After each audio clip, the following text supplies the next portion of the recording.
नमस्कार। आप देख रहे हैं स्पेशल कवरेज न्यूज और मैं हूं आपके साथ शिव कुमार मिश्रा। एक ऐसी खबर लेकर आपके समक्ष आया हूं जिसे आप सुनेंगे तो हैरान होंगे कि यह कैसे हो गया। मेरे पीछे दो तस्वीरें हैं। एक तस्वीर देश के प्राइम मिनिस्टर नरेंद्र मोदी की है तो दूसरी तस्वीर उनके सबसे खास दोस्त कहे जाने वाले गौतम अडानी की है। और इन दोनों तस्वीरों में आज एक संयोग है, क्या प्रयोग है, इस पर एक बड़ी खबर सामने आई है और इस खबर को मीडिया में स्पेस नहीं मिला। मैं अक्सर उन खबरों को लेके आता हूं जो मीडिया से नदारद मिलती हैं। आप सच जाने, सच हो क्या रहा है, इस देश में चल क्या रहा है, कौन कौन क्या इस सरकार का टैक्स नहीं पे कर रहा है, उनके खिलाफ क्या क्या कार्रवाई हो रही है, क्या क्या मामला सामने आता है। तो आज ऐसा ही अडानी और मोदी के बीच का एक ऐसा ही मामला लेकर आपके समक्ष आया हूं। सबूत दूंगा, तथ्य बताऊंगा, कितना ड्यूज है, कितना किस विभाग का ड्यूज है, कितना किस साल का ड्यूज है और क्यों नहीं दिया।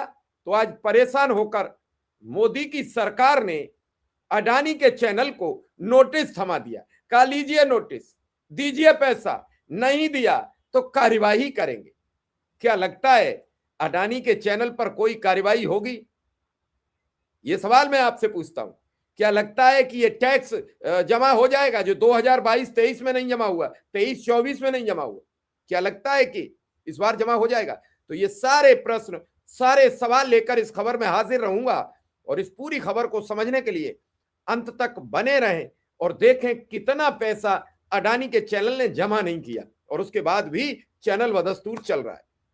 थोड़ा बहुत नहीं होगा, कई करोड़ होगा। उससे पहले आपसे दरख्वास्त, इस चैनल को सब्सक्राइब कीजिए, बेल आइकन बटन दबाइए। अगर आपको लगता है कि खबरें ठीक हैं तो फिर सदस्यता भी बेझिझक ले लीजिए। बहुत कम सदस्यता है ताकि हमारी आर्थिक मदद होती रहे और हम आपके साथ बने रहें। सबसे पहले शुरुआत करते हैं भड़ास फॉर मीडिया की। यह खबर है, एनडीटीवी जो अडानी का चैनल है उसे जीएसटी विभाग ने 33.94 करोड़ रुपया देनदारी का नोटिस थमा दिया है। 4 घंटे पहले यह खबर लगी है।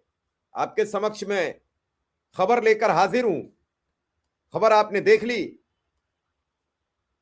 चूंकि भड़ास फॉर मीडिया चैनल्स, अखबार इनसे संबंधित खबरें लगाती है तो यह खबर उसने लगाई और इस खबर पर अब तक कोई विस्तृत रिपोर्ट नजर नहीं आई, क्योंकि मामला एनडीटीवी का था, मामला अडानी के चैनल का था, मामला मोदी के खासम खास अडानी के चैनल का था। तो फिर पत्रकार कैसे बोलते, कैसे उनकी आत्मा जागती जो कल तक ममता बनर्जी के काम को गलत बता रहे थे? उनकी आत्मा आखिर कैसे जाग जाती कि आखिर अडानी ने जीएसटी का टैक्स क्यों नहीं जमा कराया? क्या जागी उनकी आत्मा? नहीं जागेगी। यह खबर वहीं के वहीं जस की तस रह गई। दरअसल यह पूरा मामला क्या है, न्यू दिल्ली टेलीविजन लिमिटेड यानी एनडीटीवी को वस्तु एवं सेवा कर जीएसटी विभाग की ओर से बड़ा नोटिस जारी किया गया है। कंपनी ने गुरुवार को शेयर बाजार को दी गई सूचना में बताया कि उसे GST scrutiny notice from GST ASMT 10 प्राप्त हुआ है, जिसमें वित्त वर्ष 2022-23, 2023-24 के लिए कुल मिलाकर लगभग 33.94 करोड़ रुपया की संभावित टैक्स देनदारी प्रस्तावित की गई। यानी कहा कि 34 करोड़ रुपया जीएसटी का जो ड्यूज है वो जमा कराओ। इतना बड़ा नोटिस देखकर चैनल के कर्ता धर्ताओं में हडकंप मच गया।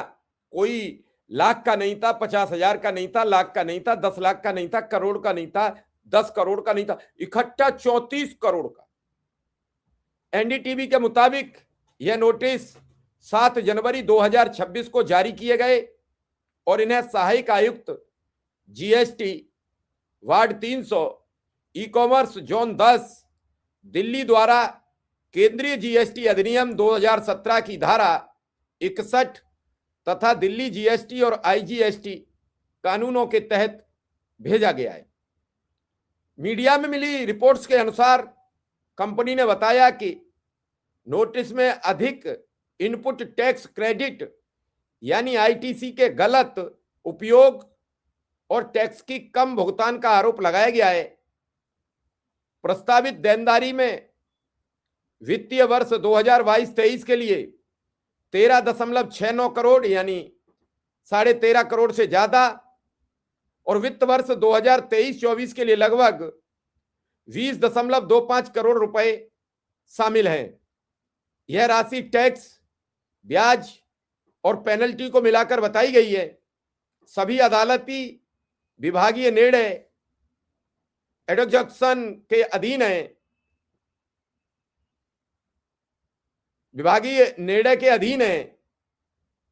एनडीटीवी ने कहा है कि वह नोटिस में लगाए गए आरोपों और संबंधित दस्तावेजों की गहन जांच कर रहा है। नियत समय सीमा के भीतर विस्तृत जवाब दाखिल करने समेत सभी कानूनी व प्रक्रियात्मक कदम उठाएगा। कंपनी ने यह भी स्पष्ट किया है कि इन जीएसटी नोटिसों को फिलहाल उसकी वित्तीय स्थिति, संचालन या अन्य गतिविधियों पर तात्कालिक प्रभाव नहीं पड़ेगा। यह जानकारी SEBI listing obligations and disclosure requirements regulation 2015 के तहत रेगुलेशन 30 के अंतर्गत शेयर बाजार को दे दी गई है। 34 करोड़ के नोटिस आने से एनडीटीवी के सिस्टम में हड़कंप मच गया। जीएसटी का मामला है, आपको याद होगा इसी तरीके से एक टैक्स का मामला कांग्रेस के पास भी गया और उस समय कांग्रेस के खातों से बिना मर्जी के टैक्स का पैसा निकाल लिया गया, बचे हुए अकाउंट को फ्रीज कर दिया गया। लोकसभा का चुनाव चल रहा था, यहां तक नौबत आ गई थी कि कांग्रेस अपने खाते से अपने नेता के लिए हवाई जहाज की टिकट भी नहीं करा सकती थी। और एक एनडीटीवी का अकाउंट है जिसे नोटिस मिला है, उस पर कोई कार्रवाई नहीं हुई। तो यह सवाल खड़ा करता है कि दोस्ती कहीं ना कहीं तो आपस में बनी रहती है। अब 22-23 की जीएसटी आज तक नहीं गई, 24-25 चल रहा है, 25 मार्च क्लोजिंग हो जाएगा, 26-27 शुरू हो जाएगा, 25-26 शुरू हो जाएगा, 25-26 ही चल रहा है, 26-27 शुरू हो जाएगा मार्च के बाद। और अभी भी टैक्स की रिपोर्टिंग नहीं हो पाई, यानी 22-23, 23-24 2 साल का, अभी 25-24, 25-26 आ गई। अगर यह किसी अन्य के खिलाफ होता तो क्या कार्रवाई होती? मैं अपने दर्शकों से यह सवाल करता हूं। इतना बड़ा टैक्स का लेन देन किसी अन्य के खिलाफ होता तो क्या होता? दोस्ती अपनी जगह, लेकिन सरकारी पैसे के मामले में भी, या फिर हो सकता है किसी हिस्से पे जाकर ये टैक्स माफ हो जाए, हो सकता है ये किसी हिस्से में तकनीकी व्यवधान हो सकता है किसी और वजह से ये टैक्स खड़ा हो गया हो। ये तो सरकारी प्रपत्र जारी होंगे, सरकारी पेपर जमा होंगे, तभी तय होगा। हालांकि फिलहाल तो ये तय है कि ये 2 सालों का है। 2022 की जो वित्तीय देनदारी है वो 13.69 करोड़ है और 23-24 की जो देनदारी है वो 20.25 करोड़ है, यानी कुल मिला के 14 करोड़ में कुछ कम है, 34 करोड़ में कुछ कम है। 34 करोड़ एक बड़ी रकम है। इस रकम का अब एनडीटीवी को देना होगा। तो मोदी सरकार ने लगातार अडानी को लेकर उठ रहे सवालों पर यह कोई जवाब दिया है या फिर तकनीकी भूल हो गई है या नोटिस बाहर आ कैसे गया, ये कई सवाल इस स्टोरी में आते हैं। और ये पूरी स्टोरी भी अगर किसी और चैनल की होती तो बड़ी तादाद में छप गई होती, नहीं चली। तो मैं ये आपसे जानना चाहूंगा कि इस खबर को आप कैसे देखते हैं? क्या 34 करोड़ का जो नोटिस है वो अब एनडीटीवी जमा कराएगी या फिर उसे कहीं राहत मिल जाएगी, इस पर निगाह बनाए रखिए और आप भी हमें जवाब में बताइए क्या ये 34 करोड़ सरकार के पास जाएगा। धन्यवाद, नमस्कार।